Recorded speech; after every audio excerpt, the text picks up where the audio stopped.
বছরের শেষের দিকে বাঁকুড়ার রানী মুকুটমণিপুরে ভিড় একটু কম হওয়াতে অনেক নিন্দুকের মুখে শোনা গিয়েছিল মুকুটমণিপুর তার জনপ্রিয়তা হারাচ্ছে। কিন্তু আজ 2025-এর প্রথম দিনেই মুকুটমণিপুরে উপচে পড়া ভিড় আরও একবার প্রমাণ করল দক্ষিণবঙ্গের এই পর্যটন কেন্দ্র আমাদের ভালোবাসার মুকুটমণিপুরের প্রতি মানুষের যে অগাধ টান তা অত সহজে হারিয়ে যাওয়ার নয়। আজকের মুকুটমণিপুরে পশ্চিমবঙ্গ ছাড়াও প্রতিবেশী ভিন রাজ্যের প্রচুর প্রকৃতিপ্রেমী পর্যটক বছরের প্রথম দিনের আনন্দ নিতে এবং তার সাথে বনভোজনে অংশ নিয়ে কবজি ডুবিয়ে খাওয়া দাওয়ার সাথে সাথে নৌকাবিহার, প্রকৃতির কোলে কৃত্রিমভাবে তৈরি ছোট বড় পার্ক, মন্দির দর্শন করে কয়েক ঘন্টার জন্য মুকুটমণিপুরকে করে তুলেছিলেন একেবারে কল্লোলিনী তিলোত্তমার মতো। মুকুটমণিপুরের মতো এই পর্যটন কেন্দ্রে বছরের এই শীতের মরশুমের 2-3 মাস মানুষের আনাগোনা বছরের অন্য সময়ের তুলনায় একটু বেশি হয়। আর সেই জন্যই বিভিন্ন হোটেল লজগুলি তাদের ব্যবসা বাড়ানোর জন্য নিজেদের সৌন্দর্যকে আরও বাড়িয়ে তোলে। তবে কয়েকজন হোটেল বা লজ মালিকের সাথে কথা বলে বোঝা গেল তারা তাদের আশানুরূপ ফল থেকে অনেকটাই বঞ্চিত। আপনাদের জন্য এবার একটা সুখবর দেওয়া যায়। এবার আমাদের মুকুটমণিপুর মেলা এই জানুয়ারি মাসের মাঝামাঝি সময়ে অনুষ্ঠিত হচ্ছে। আর অন্যান্য বারের মতো এবারও বিভিন্ন বিনোদনের ব্যবস্থা রয়েছে এই বহু কাঙ্ক্ষিত মুকুটমণিপুর মেলা 2025-এ। আমাদের এই চ্যানেলে আমরা মুকুটমণিপুর মেলার সম্পূর্ণ আপডেট নিয়ে আপনাদের কাছে হাজির থাকব এই কথা দিচ্ছি। আর তাই আমাদের এই স্টুডিও অ্যান্ড গ্রাফিক্স চ্যানেলটিকে সাবস্ক্রাইব করে আমাদের সাথে থাকুন, আমাদের পাশে থাকুন।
বছরের শেষের দিকে বাঁকুড়ার রানী মুকুটমণিপুরে ভিড় একটু কম হওয়াতে অনেক নিন্দুকের মুখে শোনা গিয়েছিল মুকুটমণিপুর তার জনপ্রিয়তা হারাচ্ছে।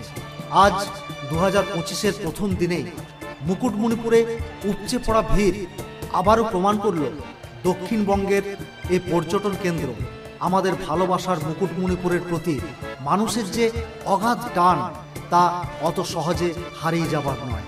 আজকের মুকুটমণিপুরে পশ্চিমবঙ্গ ছাড়া প্রতিবেশী ভিন রাজ্যের প্রচুর প্রকৃতিপ্রেমী পর্যটক বছরের প্রথম দিনের আনন্দ নিতে এবং তার সাথে বনভোজনে অংশ নিয়ে কবজি ডুবিয়ে খাওয়া দাওয়ার সাথে সাথে নৌকা বিহার, প্রকৃতির কোলে কৃত্রিমভাবে তৈরি ছোট বড় পার্ক, মন্দির দর্শন করে কয়েক ঘন্টার জন্য মুকুটমণিপুরকে গড়ে তুলেছিলেন একেবারে কল্লোলিনী তিলোত্তমার মতো।